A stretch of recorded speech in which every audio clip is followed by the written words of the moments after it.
नमस्कार दोस्तों, मेरे YouTube channel Hindi voice story में आपका स्वागत है।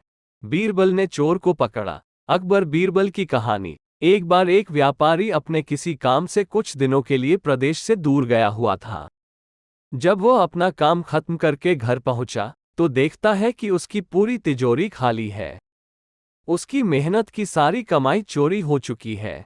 व्यापारी घबरा गया और उसने अपने घर के सारे नौकरों को बुलाया। व्यापारी के घर में कुल 5 नौकर थे। व्यापारी की एक आवाज पर सारे नौकर उसके सामने आकर खड़े हो गए। व्यापारी ने उनसे पूछा, तुम लोगों के होते हुए घर में इतनी बड़ी चोरी कैसे हो गई? जब चोर आकर मेरी पूरी तिजोरी साफ कर गया, उस समय कहाँ थे सब के सब?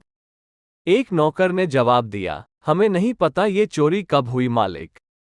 हम सो रहे थे। उसकी यह बात सुनकर व्यापारी गुस्से से आग बबूला हो उठा और बोला, मुझे तो लगता है कि तुम 5 में से किसी एक ने ही चोरी की है। तुम्हारा हिसाब अब बादशाह अकबर ही करेंगे। ये कहता हुआ वो महल की ओर चल पड़ा। बादशाह अकबर अपने दरबार में बैठकर जनता की समस्या सुन रहे थे कि तभी व्यापारी वहां पहुंच गया। व्यापारी ने कहा, न्याय हुजूर, न्याय, मेरी समस्या को दूर करें। बादशाह ने पूछा, क्या हुआ? कौन हो तुम और क्या है तुम्हारी समस्या? व्यापारी बोला, मैं आप ही के राज्य में रहने वाला एक व्यापारी हूं, महाराज। एक जरूरी काम से कुछ दिनों के लिए प्रदेश से बाहर गया था। जब वापस आया, तो मेरी सारी तिजोरी लुट चुकी थी। मैं बर्बाद हो गया, हुजूर। मेरी मदद करें। ये सुनकर बादशाह ने व्यापारी से कुछ सवाल पूछे, जैसे कितना सामान चोरी हुआ, क्या उसे किसी पर शक है आदि। सवालों के जवाब मिलने के बाद अकबर ने व्यापारी का मामला बीरबल को सौंप दिया और कहा कि असली चोर को पकड़ने में बीरबल उसकी मदद करेंगे। अगले दिन बीरबल व्यापारी के घर पहुंचे। उन्होंने सभी नौकरों को बुलाया और उनसे पूछा कि चोरी की रात वो सभी कहाँ थे।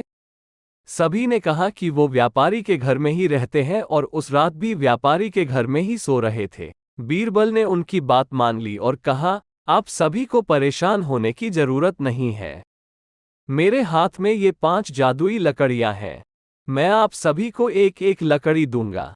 जो भी चोर होगा, उसकी लकड़ी आज रात 2 इंच लंबी हो जाएगी और चोर पकड़ा जाएगा। हम सभी कल यहीं मिलेंगे। ये कह बीरबल ने सबसे हाथ में एक एक लकड़ी पकड़ाई और वहां से चले गए।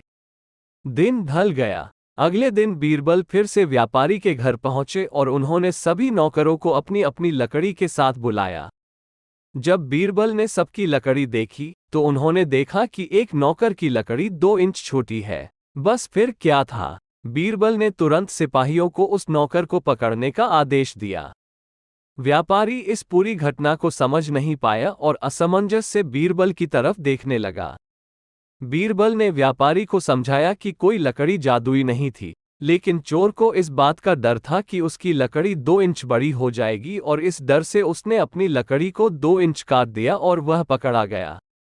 व्यापारी बीरबल की चतुराई से बहुत प्रभावित हुआ और उसका धन्यवाद किया।